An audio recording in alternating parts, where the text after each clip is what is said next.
Without the effective management of both machines and humans, we'll continue to see APT groups thrive, and high-profile nation-state attacks will continue to affect businesses and government. Hello, my name is Marc Drouinaud Jr, and if you're new here, I do cyber-related videos. Please feel free to relax and enjoy the content. Like this video, comment on this video, subscribe to this channel, and hit the notification bell so you know when I upload new videos. It is Cybersecurity News Week, and we about to get into it right now. Okay, we have story number 1 by Maria Enriquez at Security Magazine. So, US officials have warned businesses against hiring IT staff from North Korea. Rogue freelancers are taking advantage of remote work opportunities to hide their true identities and earn money for North Korea's government, according to a new advisory issued by the Federal Bureau of Investigation (FBI) and state and treasury departments. This effort is intended to bypass US and UN sanctions, as well as bring in financial resources for North Korea's nuclear weapons and ballistic missile programs, according to Reuters.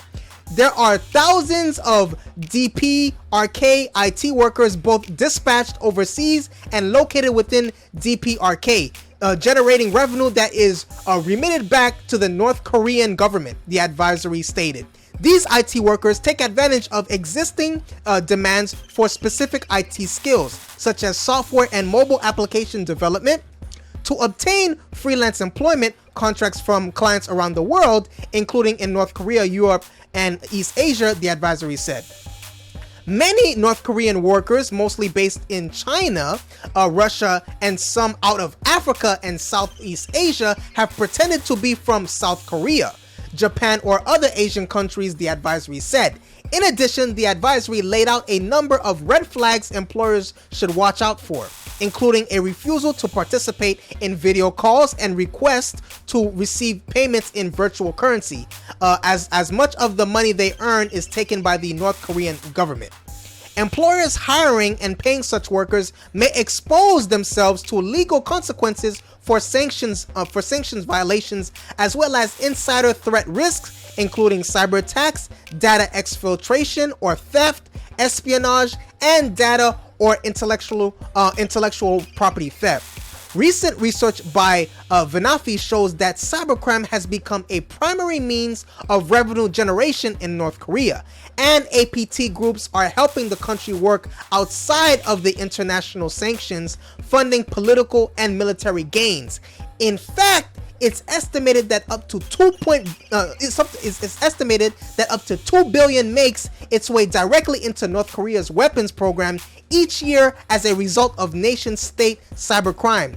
Kevin B., VP of Security Strategy and Threat Intelligence, Vanafi, says that while there is no telling what rogue freelancers are after, the targets that come to mind are data theft and potentially funds. But we've seen in the past that North Korean APT groups have used stolen code signing identities in devastating nation-state attacks, so they're likely to be on the table as well.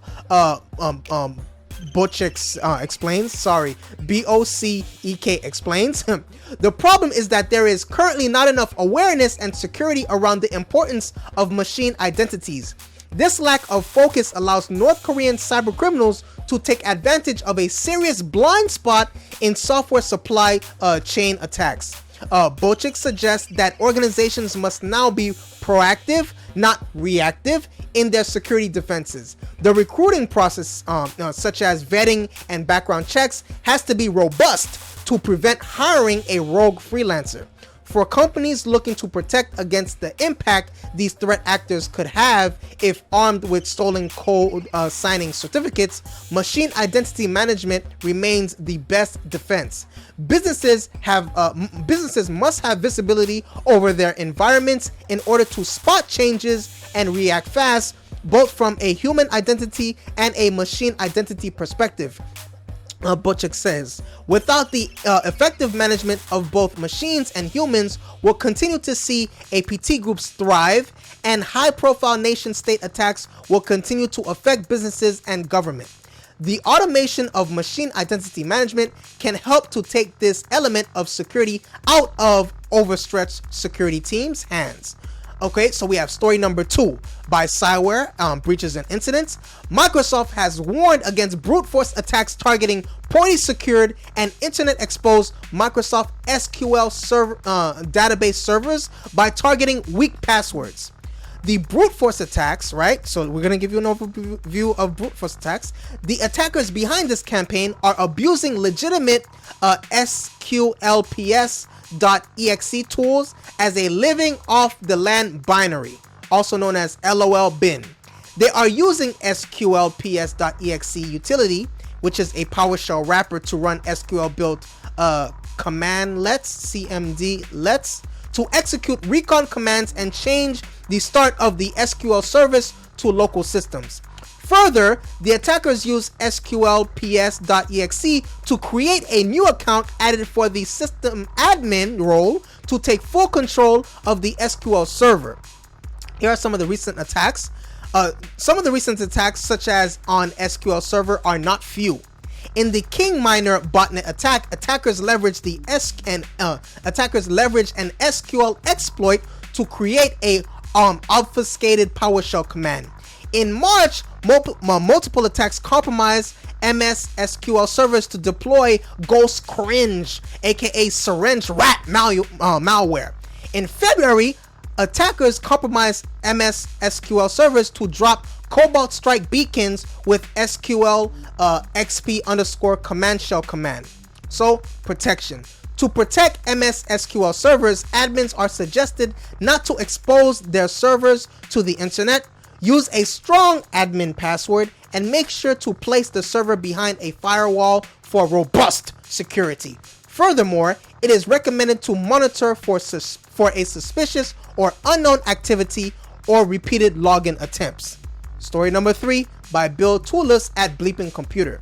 A previously unknown Chinese hacker group known as Space Pirates targets enterprises in the Russian aerospace industry with phishing emails to install novel malware on their systems.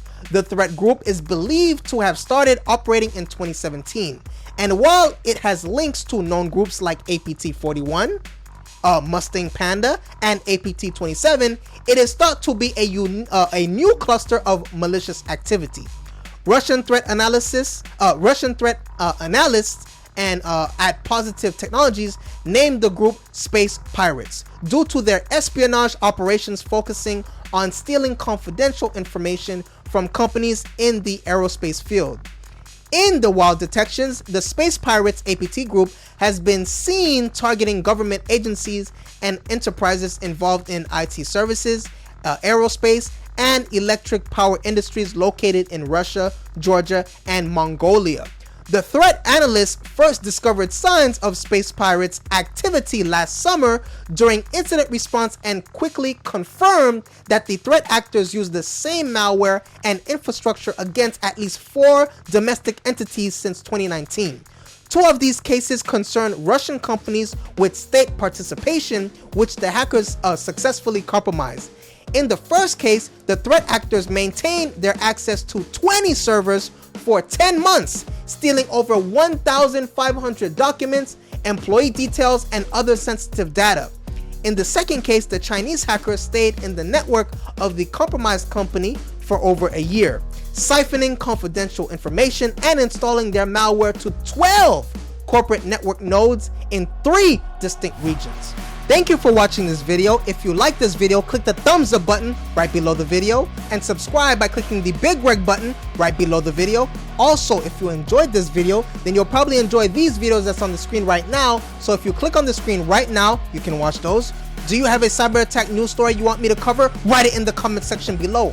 Also, click the notification bell next to the subscribe button to get notifications when I upload new videos. Lastly, please feel free to watch other videos on this channel.